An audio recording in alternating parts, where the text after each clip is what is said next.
Christmas ရောက်ပြီဆိုတာနဲ့မော်ဆန်နဲ့လန်ဂရိတ်တွေလှပတဲ့မိအောင်ဆုံးတွေပျော်ရွှင်နေတဲ့သူတွေကိုကြည့်ပီတိအပြုံးကြီးဖြာမိပါတယ်။နှင်းနေကြနေတဲ့အင်္ဂလိပ်တွေကိုကြည့်ရင်ငယ်ဘဝကိုပြန်အမှတ်ရစေမိပါတယ်။မိအောင်ဆုံးလေးနဲ့လှပစွာအသက်ဝင်တဲ့ညာလေးကိုခုပြောင်းခဲ့ပါတယ်။ My Little World ဆိုတဲ့ကဘာလေးကိုလဲသွားရင်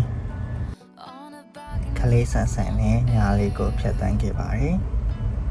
အမြဲပြုံးနေတဲ့စန်တာရဲ့လီကိုလေးကလည်းအမတ်ရစရာလေးဖြစ်ခဲ့ပါတယ်။အယောင်မျိုးစုံနဲ့လာပါတဲ့ကောင်းကင်ကြီးကအနားယူပြီးတိတ်ဆိတ်တဲ့ညခင်လေးကိုဖြတ်တန်းခဲ့ပါတယ်။ငယ်ဘဝကိုမရစေအဖြစ်ဖြစ်လေးပြီးကြိုက်ဆုံးကာတွန်းကာရက်တာလေးတိတ်ဆိတ်တဲ့ညခင်လေးကမင်းများနိုင်ရဲ့မတ်တရားလေးဖြစ်ခဲ့ပါတယ်။